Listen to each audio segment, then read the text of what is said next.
Je déclare la réunion du 25 mai ouverte. Avant de passer la parole au chef de groupe, je tiens à excuser M. Serge Ernst, Mme Nathalie François, Mme Anne Tanze-Bruges et Mme Caroline Lebeau. Sera ça. Merci. Julien. Monsieur le Président, vous avez cité les absents. Parfait. Serge. Nous avons écouté M. de Serre, donc tout le monde est là. Virginie. Mais oui. Luc.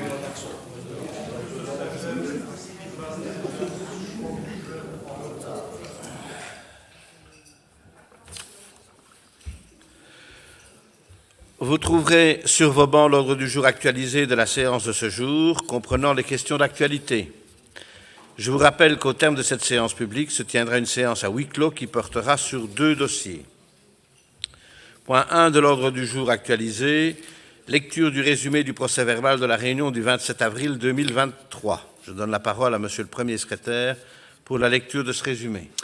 Merci Monsieur le Président, chers collègues. Donc la dernière réunion est présidée par Monsieur Jean-Claude Jadot, assisté de Madame Anne Tanze-Bruges et de moi-même. La séance est ouverte à 16h40, 48 membres y assistent. Monsieur le Directeur Général Provincial assiste à la séance. L'Assemblée entend une communication de Monsieur le Président. Monsieur le Premier secrétaire donne lecture du résumé du procès-verbal de la réunion du 30 mars 2023. L'Assemblée entend les réponses du Collège provincial aux questions d'actualité reprises sur les documents 22-23-A12 à 22-23-A17. L'Assemblée adopte à l'unanimité les documents 22-23-176 à 213 et 22-23-219. L'Assemblée adopte les documents 22-23-214 à 218. Le procès-verbal de la réunion du 30 mars est approuvé. La séance publique est levée à 17h45. Je vous remercie. L'approbation du procès-verbal interviendra en fin de réunion.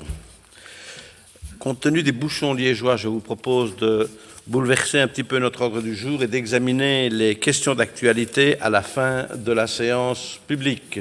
Le député qui doit répondre aux différentes questions étant, me dit-on, coincé ici dans Liège.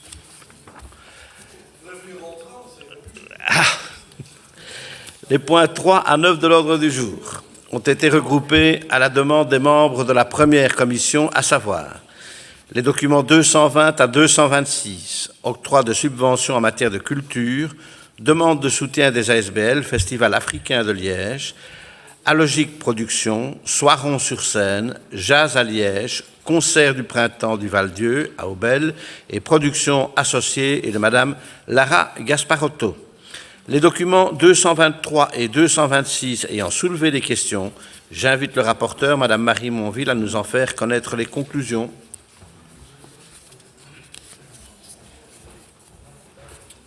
Bonjour, Monsieur le Président.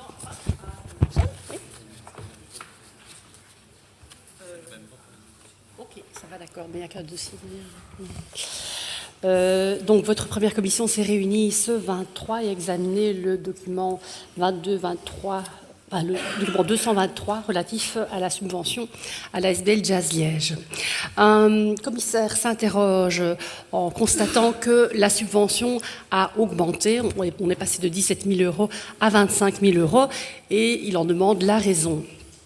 Il lui est répondu que ce festival est un festival qui prend de plus en plus d'importance, qui s'enrichit d'année en année et qu'une heureuse collaboration avec la province est installée, notamment du fait d'accueillir des artistes qu'accompagne la province à la base.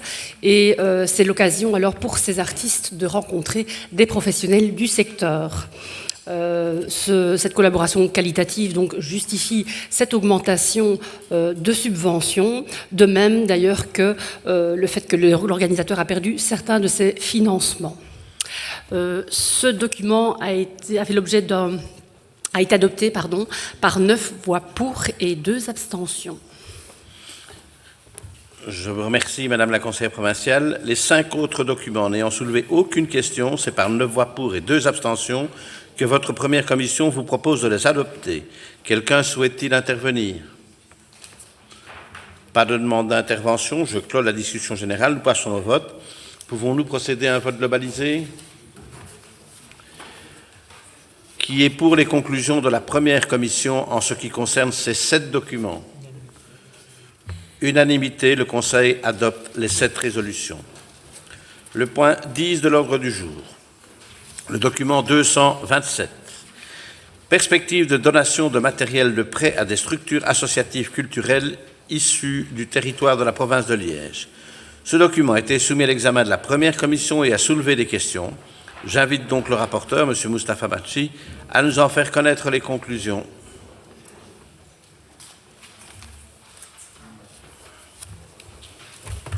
Merci, Président. Monsieur le gouverneur, Monsieur le directeur général, chers collègues, notre première commission s'est réunie ce mardi 23 mai pour analyser le document 22-23/27, perspective de donation du matériel de prêt de structures associatives culturelles issues du territoire de la province de Liège. Un conseiller souhaite des précisions pour la procédure pour la demande, car les explications ne sont pas très claires sur le portail des conseillers. Le député président répond qu'il est vrai que ce n'est pas clair et apporte des précisions. Tout d'abord, ce matériel, historiquement, est celui du service de jeunesse, et suite à la vente des bâtiments, la réorganisation du service jeunesse vers le pôle Bavière, le matériel est composé de 54 lots. Il a fallu faire des choix sur la destination du matériel suite à ces éléments. Dans un premier temps, le matériel sera orienté en interne au niveau des services de la province, et notamment pour les services du B3. Ensuite, les prestataires de services tels que les maisons des jeunes, les centres culturels, des services de jeunesse par exemple, et un jury composé de 4 personnes analysera les demandes et décideront de l'octroi ou pas du matériel. Enfin, l'appel sera prolongé jusqu'au 30 juin 2023. Le point a été voté à 9 voix pour, 2 abstentions. Merci. Je vous remercie, Monsieur le Premier vice-président. Quelqu'un souhaite-t-il intervenir? Pas d'intervention. Je clôt la discussion générale. Nous passons au vote. Qui est pour les conclusions de la première commission? Unanimité, le Conseil adopte la dite résolution.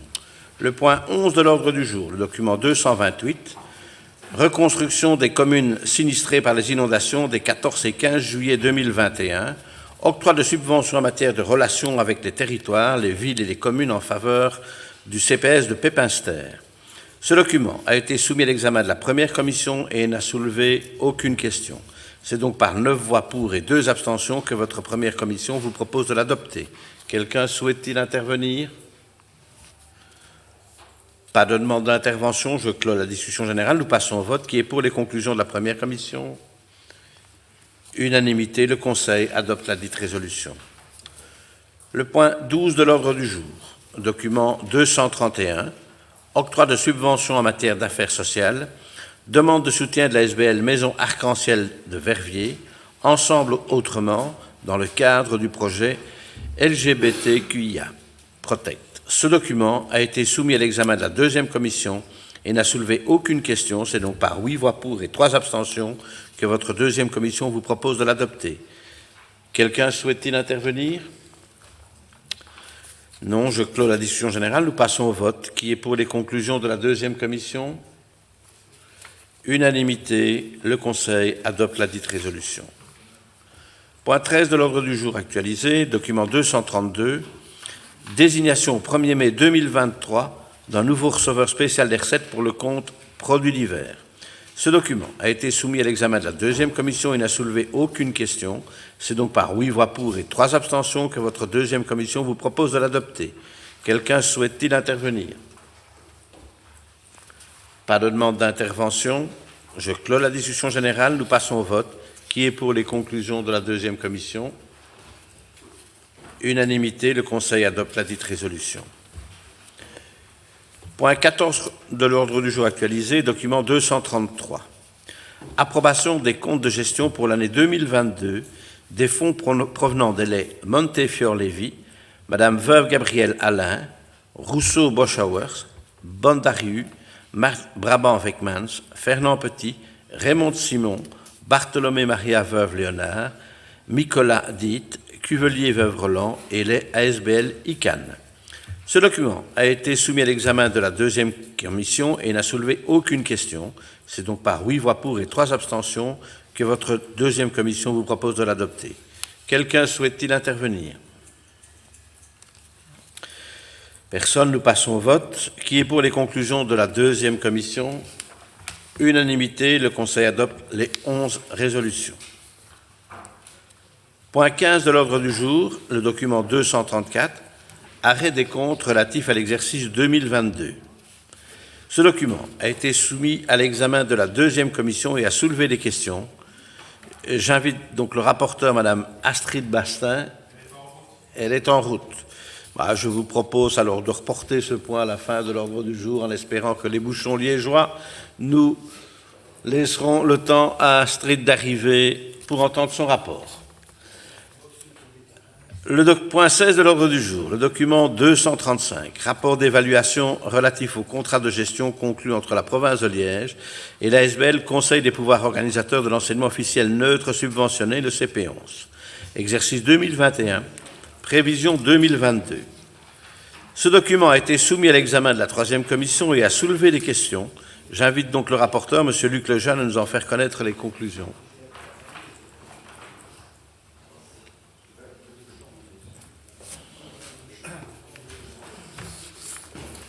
Voilà, chers collègues, votre troisième commission avait à prendre position sur le point rapport d'évaluation annuelle au contrat de gestion conclu entre la province de Liège et la SBL CP11, Conseil des PE de l'enseignement officiel neutre subventionné, exercice 2021, prévision 2022.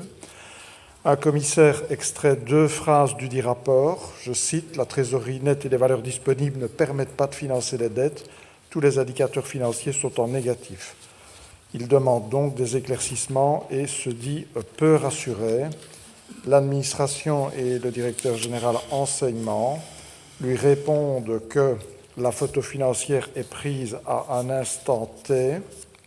Des subventions doivent parvenir et si elles ne sont pas parvenues dans les temps, un transfert des placements de trésorerie est toujours envisageable. La commission s'est prononcée par 6 voix pour, 0 contre et 5 abstentions. Je vous remercie. Je vous remercie, Monsieur le chef de groupe. Quelqu'un souhaite-t-il intervenir? Pas d'intervention, je clôt la discussion générale. Nous passons au vote. Qui est pour les conclusions de la troisième commission?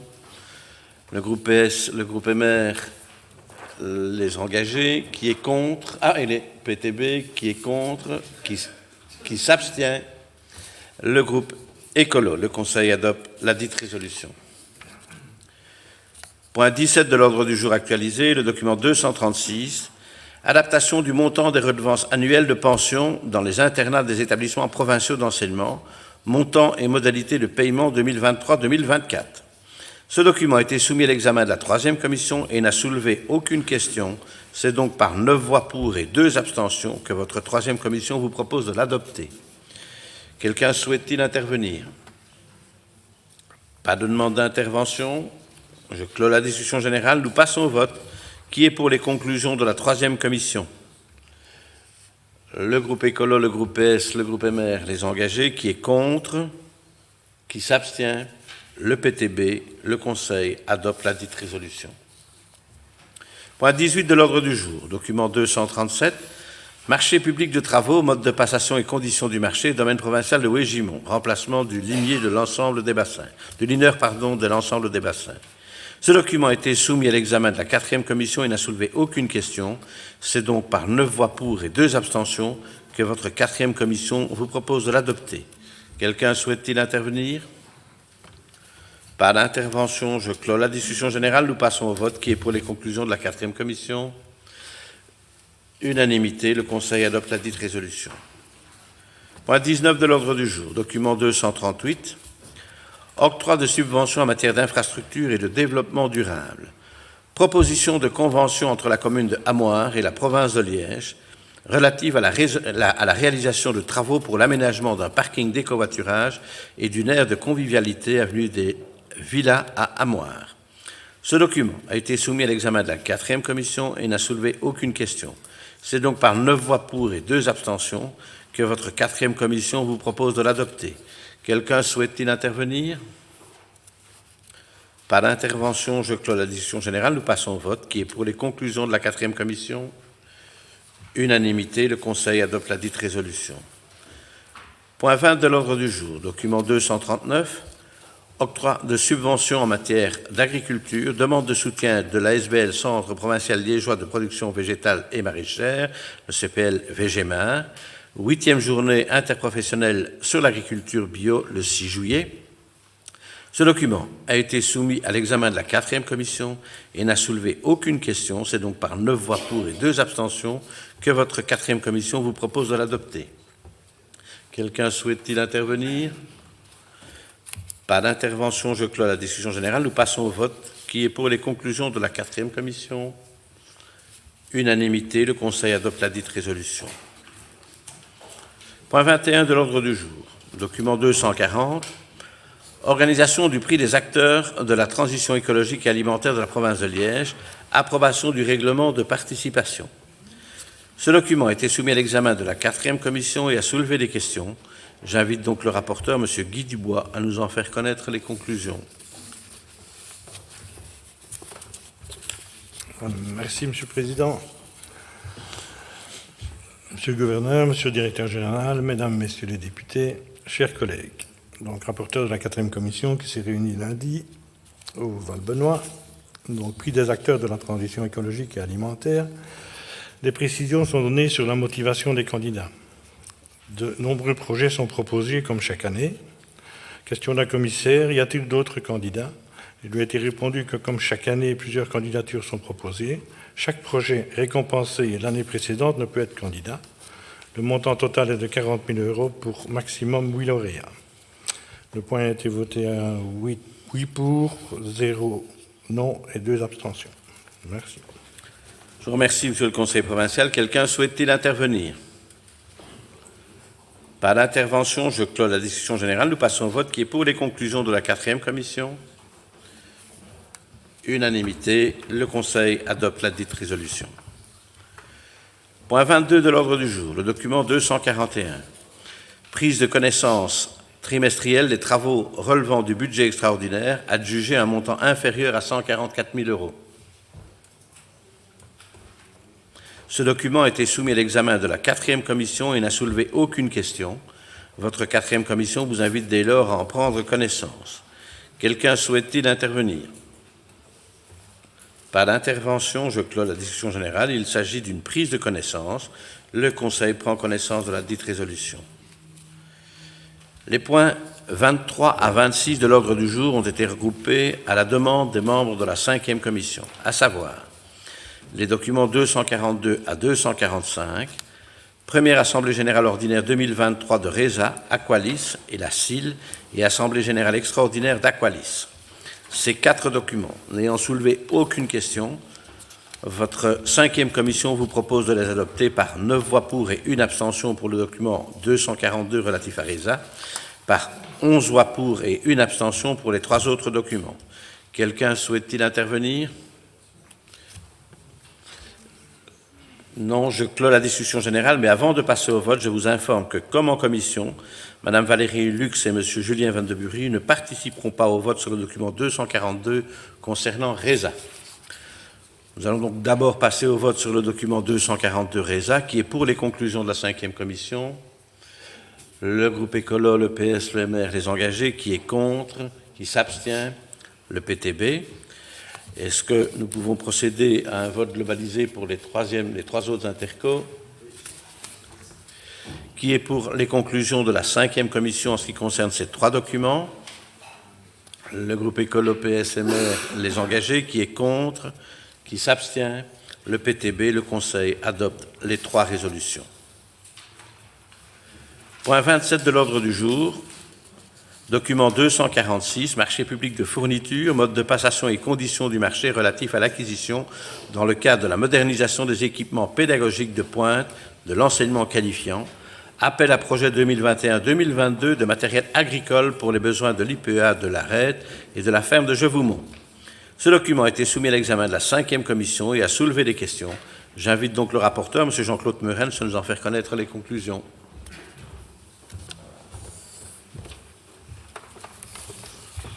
Merci, Monsieur le Président. Chers collègues, votre 5e commission s'est réunie ce mercredi 24 mai pour examiner, entre autres, le document 22-23-246, ayant pour objet le marché public pour l'acquisition de matériel agricole. Un commissaire s'est interrogé quant à l'achat de divers engins agricoles pour répondre aux besoins de l'IPA, l'ARED et de la ferme de Jevoumont. Ces questions portaient sur l'opportunité de l'achat, le type de marché public lancé et sur l'avis du directeur financier. Tout d'abord, ces achats portent sur 4 engins agricoles, un tracteur, une faucheuse, une faneuse, un distributeur d'engrais pour un montant total de 199 140 € TVA comprise, duquel il faut déduire une subvention de la Fédération Wallonie-Bruxelles à hauteur de 80%, soit 151 000 €. Le dossier précise que l'avis du directeur financier est favorable. Ce matériel est destiné à équiper les élèves et enseignants des 4e, 5e et 6e années de l'enseignement technique et de l'enseignement professionnel dans le cadre d'un nouveau profil de certification agriculteur-agricultrice. Ces engins agricoles étaient soit devenus obsolètes, soit étaient manquants. En ce qui concerne les aspects de marché public, cet achat étant estimé à 164 578,51 € hors TVA, la fixation de mode de passation de marché et des conditions sont de la compétence du Conseil provincial. Ce marché est passé par voie de procédure négociée directe avec publication préalable, conformément à la loi du 17 juin 2016 relative au marché public. Le recours à cette procédure étant limité au marché d'un montant estimé inférieur à 214 000 € hors TVA. Cette procédure permet à tout opérateur économique de présenter une offre en réponse à un avis de marché, à l'adjudicateur de négocier les conditions du marché avec l'un ou plusieurs d'entre eux. Elle présente des atouts de facilité et de simplification administrative, dont des délais de publicité plus courts. Surtout, la négociation permet d'améliorer le contenu des offres. Étant estimé à plus de 75 000 € hors TVA, il est soumis à la tutelle générale d'annulation du gouvernement wallon. Cette résolution a été approuvée par 11 voix pour et 1 abstention. Je vous remercie. Je vous remercie, Monsieur le Vice-président. Quelqu'un souhaite-t-il intervenir? Monsieur Mannery.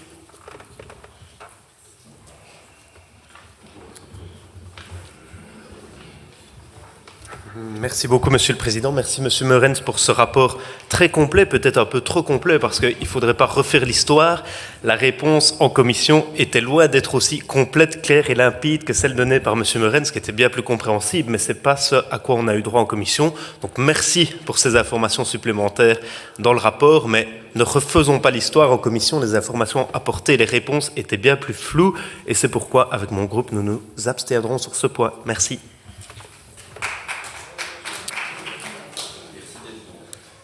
Quelqu'un souhaite-t-il intervenir?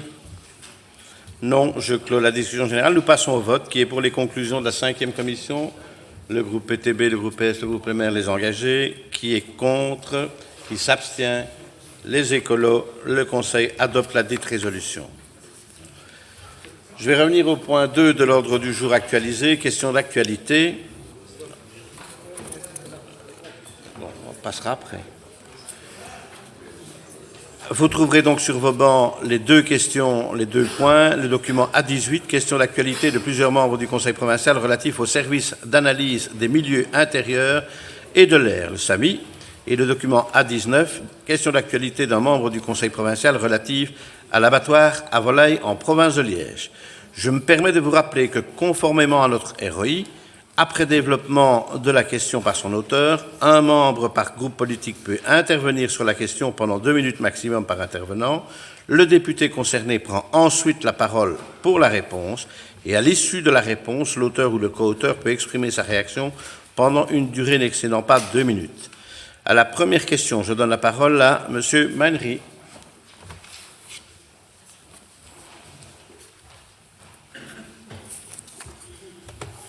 Merci, Monsieur le Président, chers collègues. Si nos informations sont exactes, et je dis bien si parce qu'avec plein de modestie, on sera content éventuellement d'avoir une rectification à cet égard.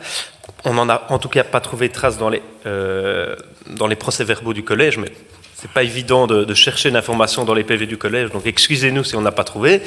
La province de Liège aurait exprimé son souhait d'abandonner le service SAMI, qui est le service d'analyse des milieux intérieurs et de l'air, et de décliner le soutien financier significatif qui s'élèverait à plus de 300 000 € par an de la région wallonne. Si cette information est correcte, enfin d'abord est-ce qu'elle l'est, et ensuite, si oui, est-ce que vous pouvez nous expliquer pourquoi la province de Liège abandonnerait ce service et comment éventuellement vous envisageriez la poursuite de ce service rendu aux citoyens de notre province.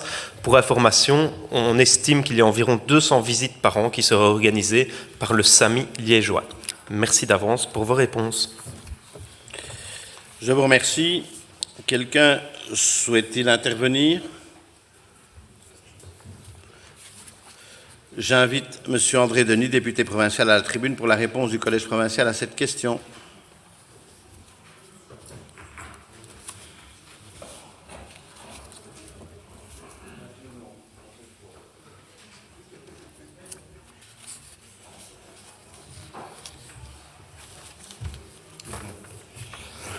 Merci, Monsieur le Président.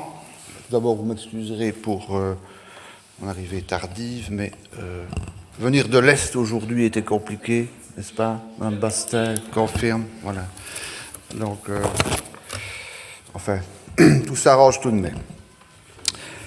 Monsieur le Président, Monsieur le Gouverneur, Monsieur le Directeur Général, chers collègues, Madame la conseillère Gaillard et Monsieur le conseiller, Monsieur Manieri, je tiens tout d'abord à vous, donc, concerne le SAMI, donc je tiens tout d'abord à vous rappeler que la décision de tendre vers l'abandon des services du SAMI est accessible à chacun d'entre vous. En effet, la réorientation des activités du laboratoire provincial vers le secteur agroalimentaire a été actée suite à un audit externe réalisé au cours de l'année 2021 dans le cadre d'une réflexion profonde sur les services proposés et leur pérennisation. Cette réorientation a été entérinée par le Collège en février 2022. Je conçois qu'il n'est pas facile de trouver toutes les décisions, mais enfin voilà, à laquelle vous avez accès et qui ne concerne d'ailleurs pas que le SAMI, mais se veut global dans une optique de rationalisation similaire à ce que vous connaissez pour d'autres secteurs.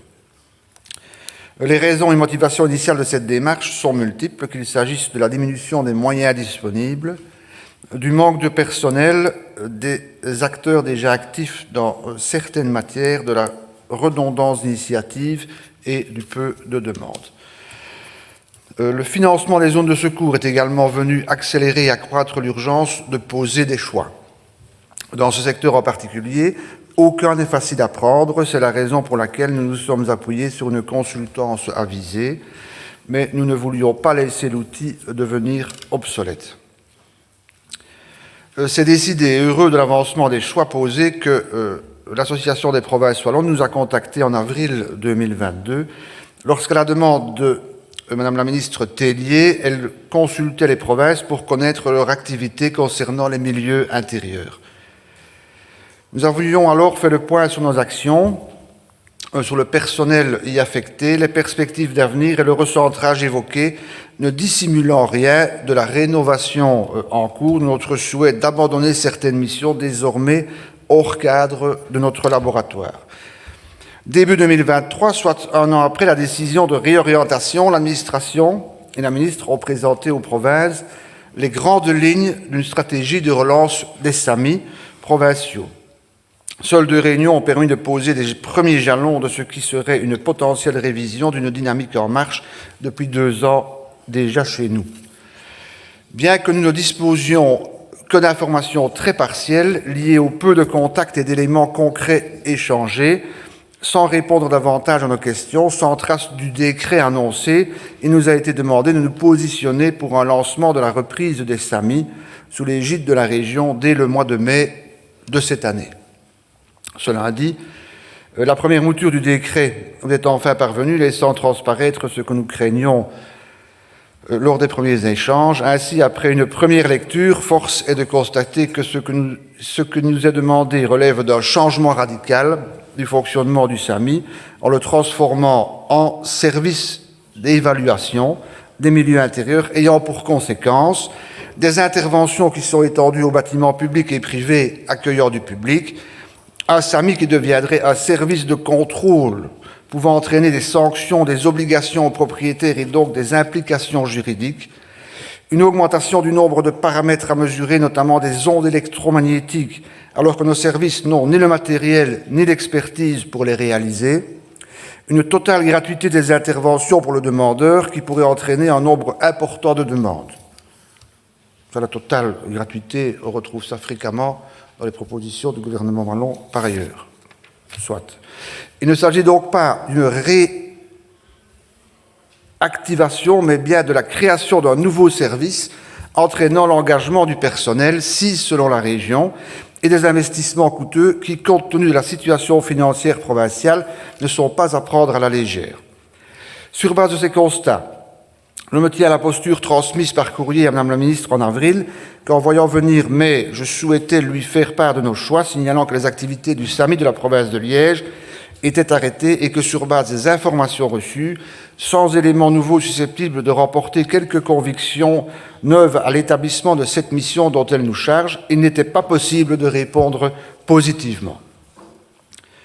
Vous évoquez les 300 000 €, mais prenez en considération la demande d'engagement de 6 équivalents temps plein, alors que le service comprenait précédemment un équivalent temps plein et demi, l'achat du matériel adéquat, 2 véhicules à mettre sur nos routes, les formations ou les nombreuses inconnues quant au rôle et aux demandes qui en découleront. Pensez-vous seulement qu'il puisse suffire, ces 300 000 €, ou vous ralliez-vous à nos doutes? Pourquoi déléguer dans une telle précipitation des compétences sans un financement objectivement adéquat sur base d'une enveloppe fermée, alors que nombre d'incertitudes subsistent? Pourquoi? Puisque Mme la ministre ne peut s'engager au-delà de 2025. Réactiver un outil en accroissant considérablement la charge de travail et le coût provincial, au risque de mettre en difficulté le laboratoire que nous travaillons à pérenniser et les services que nous entendions rendre à nos publics, dont principalement l'agroalimentaire, nous savons jouer un rôle crucial. Il est aisé de faire des raccourcis, mais parfois peu difficile de prendre le recul sur base de ce qui vous est donné à voir ou à savoir. Je suis heureux de votre question, car elle me permet de vous faire voir une réalité bien plus nuancée que celle que la région laisse transparaître et tous les enjeux avec lesquels nous devons jongler. Vous voyez, dans tout ceci, au demeurant, une ouverture d'esprit de notre part, nous sommes dans la réflexion et prêts à partager, mais malgré nos mails, nos réponses réitérées sur une posture cohérente et fiable, notre disposition de ne pas fermer de porte et à discuter plus avant, aucun retour, contrairement à ce qui avait été dit, nous a été fait par le cabinet de Mme la ministre Tellier pour pousser les choses plus avant. En l'état, rien ne nous amène donc à réviser notre positionnement. En outre, la région a stipulé des délais pour les phases qu'elle entendait lancer, délais aujourd'hui dépassés, donnant l'impression que le projet n'est pas suffisamment abouti que pour en devenir un acteur quel qu'il soit. Sous peu, une analyse approfondie technique et juridique du décret réceptionné cette semaine par les services concernés sera présentée via un rapport au collège afin de pouvoir transmettre un avis à l'agence, à l'association des provinces wallonnes qui en a fait la demande. Nous sommes donc ici, pas dans le refus, mais dans l'accompagnement des citoyens demandeurs vers des interlocuteurs ad hoc, la région wallonne qui en a la compétence ou d'autres laboratoires. Nous restons ainsi un appui et un interlocuteur fiable. Enfin, et vous l'aurez compris, ma réponse à la demande de la Wallonie aurait été similaire quelle que soit l'origine du demandeur, et ce, pas parce que je ne veux pas, mais sincèrement parce qu'en l'état, je ne saurais pas. Je vous remercie pour votre bonne attention. Merci, monsieur le député. Une réaction? Pas de réaction. Nous passons à la question suivante. La deuxième question, je donne la parole à monsieur Guy Dubois.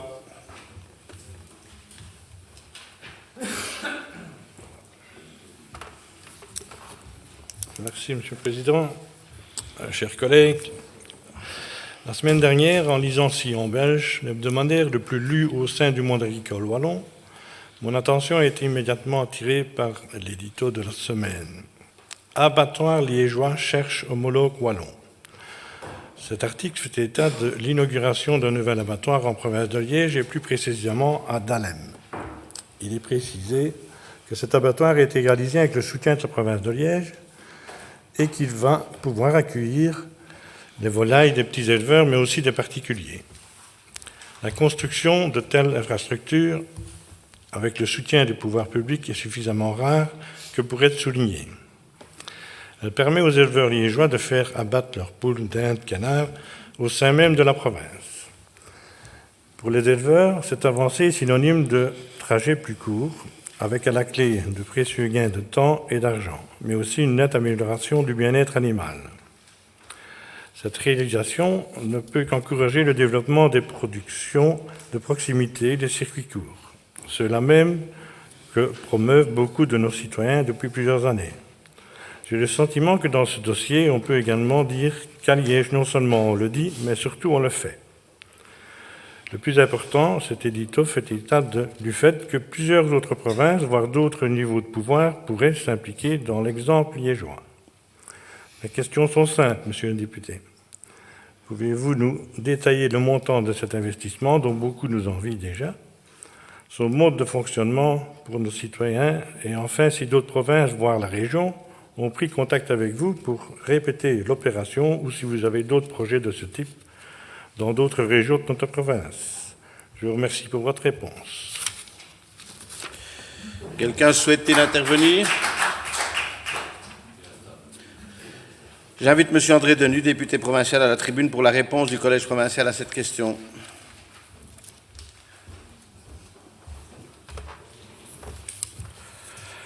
Merci, Monsieur le Président, Monsieur le Conseiller. Tout d'abord, je tiens à vous remercier pour votre question, soulignant positivement l'action qui est menée par la province en soutien aux acteurs de notre territoire. Cette démarche constitue une réponse au manque de capacité d'abattage de proximité pour volailles et propose une solution alternative pour les particuliers et petits éleveurs. En effet, en province de Liège, avant l'ouverture de l'abattoir Ossé à Dahlem, il n'en existait plus aucun. Tous les autres ont fermé. Pour apporter une réponse à cette problématique, de nombreuses solutions ont été étudiées. D'abord, l'aménagement d'un bâtiment existant qui avait été retenu. Malheureusement, le projet de construction d'un abattoir de volailles situé à Grassologne n'a pu être mené à bien, comme d'aucuns s'en souviennent. C'est ainsi que de nombreux contacts par la suite ont eu lieu entre la province et la ferme Ossé à Dahlem en vue de soutenir la création d'un abattoir qui, outre les activités de l'éleveur, permet désormais de répondre à la demande des professionnels et des particuliers. Le projet assure le respect des règles sanitaires et l'affectation adéquate des déchets issus de l'abattage au travers d'une convention avec l'exploitant. Cette dernière impose notamment le respect d'une grille tarifaire et d'une capacité d'abattage minimale pour les particuliers et les petits producteurs. Concrètement, l'aide de la province peut se détailler en 4 actions principales. Une subvention à l'investissement de 10 000 € afin de couvrir le surcoût d'infrastructures et de matériel, un financement de 75 000 € réparti en 3 ans pour soutenir le démarrage de l'activité sous forme d'une convention, un accompagnement par nos architectes pour assurer les aménagements techniques nécessaires et respecter le schéma de fonctionnement d'un abattoir, une collaboration entre les services agricoles et l'éleveur afin qu'ils puissent bénéficier de l'encadrement nécessaire pour respecter les normes sanitaires imposées par l'AFSCA. Ce partenariat public-privé a pour but de répondre aux besoins à moindre coût pour la province, ce qui nous laisse également la capacité de répondre à d'autres demandes. Mais notre action ne s'arrête pas là. S'il est indispensable d'assurer le fonctionnement d'un abattoir de proximité, encore faut-il le faire connaître. Pour cette raison, nos services continuent à en assurer la promotion au travers de diverses actions, foires agricoles de bâtisse, communiquer vers le public cible, participation aux portes ouvertes. Je vous encourage d'ailleurs à ne pas hésiter à en faire de même. Concernant votre question sur d'éventuels contacts, nous n'avons malheureusement pas reçu de demande formelle d'autres acteurs institutionnels. Or, la situation est bel et bien préoccupante. Elle est d'ailleurs toujours aussi au sein de la province. Nos éleveurs font face à une situation de plus en plus compliquée en termes de capacité d'abattage, pas seulement dans le secteur des volailles, mais également dans le secteur ovin et bovin. En effet, les fermetures progressives et les difficultés fonctionnelles et ou financières auxquelles sont confrontés les abattoirs de la province, notamment Liège et Saint-Vith, qui envisagent de délocaliser vers Bastogne, poussent certains éleveurs à devoir s'interroger sur la continuité de leur activité ou repenser toute leur logistique. Cette situation constitue un véritable frein pour les agriculteurs et producteurs en recherche de stabilité et une menace pour la continuité de l'activité de plusieurs productions intégrées d'éleveurs qui souhaitent se différencier. Et c'est pourtant ce type d'agriculture que nous souhaitons promouvoir. Pour un éleveur partant de la province de Liège, les trajets, leur longueur pour les animaux, leur coût et le temps qu'ils nécessitent le pénalisent durement. Cette réalité est inévitablement défavorable au développement des productions de proximité, des productions artisanales, de niche et durables. En outre, ne négligeons pas l'impact économique important que cela engendre pour les autres acteurs liés à ces productions, comme les producteurs d'aliments, les transformateurs, les détaillants. La situation est donc urgente pour le secteur agricole déjà fortement touché par les crises à répétition. Aussi, monsieur le conseiller, et même si cette compétence est principalement du ressort de la région, la province n'exclut pas, tout en continuant son soutien au secteur avicole, d'aider l'abattoir d'Aubel, peut-être bientôt le dernier de notre territoire, à se maintenir en améliorant ses infrastructures et en permettant également le développement de la filière ovine. Savez-vous que 70% de notre consommation de viande de mouton provient de l'importation? À travers ce constat, ce secteur pourrait sans doute se développer davantage et apporter une diversification à certains éleveurs dans notre région. Nous espérons que cette situation bénéficiera d'une attention particulière de la part des autorités régionales et nous continuerons pour notre part à soutenir avec la même créativité les agriculteurs et leurs besoins. Je vous remercie pour votre bonne attention. Merci, monsieur le député. Une réaction? Non. Nous allons revenir donc au point 15 de l'ordre du jour actualisé, le document 234, arrêt des comptes relatif à l'exercice 2022. Ce document a été soumis à l'examen de la deuxième commission et a soulevé des questions. J'invite donc le rapporteur, Madame Astrid Bastin, à nous en faire connaître les conclusions.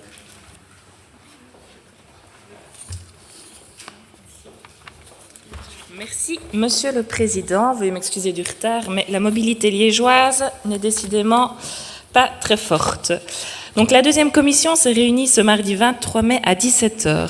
Rapport concernant le document 22-23 234, arrêt des comptes relatifs à l'exercice 2022. Une conseillère pose une question sur le rapport d'avis de la Cour des comptes, page 26. Il parle dans le compte de résultat des créances non recouvrées, révélant de la responsabilité s'élevant à 31 millions d'euros. Apparemment, ce sont des dettes anciennes qui dateraient de 2015. Pouvez-vous nous en dire plus? Actuellement, il y a tout un travail qui est réalisé par nos services des taxes pour justement identifier les créances qui restent. Nous avons reçu l'avis ce matin, tout comme vous, et nous devons vérifier nos chiffres. En effet, il y a une partie des créances qui sont non recouvrées et nous faisons un check actuellement afin de voir où nous pourrions encore récupérer une partie et voir ce qui est recouvrable ou mis en non-valeur. Une conseillère remarque à la même page 26, il parle de 4 comptes inactifs. Y a-t-il encore de l'argent dessus? La province de Liège contient plus de 300 comptes bancaires. Nos services sont en train de rassembler tous les comptes, que ce soit des inactifs ou des petits comptes très peu utilisés. L'argent est donc rassemblé sur les comptes actifs et principaux. Une conseillère demande pourquoi dans les actifs circulants, le stock est de 0. Au niveau des stocks, c'est vrai qu'il y a plusieurs écoles. On a un moment de l'installation de la comptabilité générale, on avait fait une évaluation des stocks au niveau des consommables, des livres, et tout cela aux environs de 2003. Sauf qu'il y avait trop de variations et que cela devenait compliqué. Donc, par facilité, nous avons mis les stocks à 0, mais il faudrait qu'au niveau des services décentralisés, il y ait une gestion des stocks. Une conseillère demande pourquoi les ristournes intercommunales ont doublé. Enodia a rattrapé le retard au niveau des dividendes. Donc, nous avons perçu 2021 et 2022. Une conseillère demande ce qu'il en est des prêts d'habitation sociale et logement, page 52. C'est la gestion de l'encours des prêts. Il était géré par la RNB en 2020, puis il a été décidé de le reprendre en interne. Mais il y a un souci avec le matching entre le logiciel de la RNB et notre propre logiciel interne. Cela représente 200 dossiers pour un encours de 800 000 euros. Une conseillère demande enfin qui détermine la cotisation de responsabilisation et il s'agit du fédéral. Donc, il y a 6 voix pour, 0 voix contre et 5 abstentions. Merci. Je vous remercie, Madame la conseillère provinciale. Quelqu'un souhaite-t-il intervenir? Oui, Sandrina.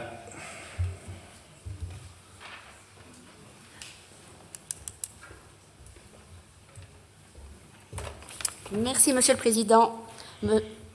Monsieur le Directeur Général, chers collègues, pour commencer, Madame Lebeau et moi, et à mon avis, tous les membres de la Commission 2, aimerions remercier vivement le directeur financier pour la présentation des comptes 2022 de ce mardi, exposé qui fut non seulement didactique, mais aussi très clair et complet.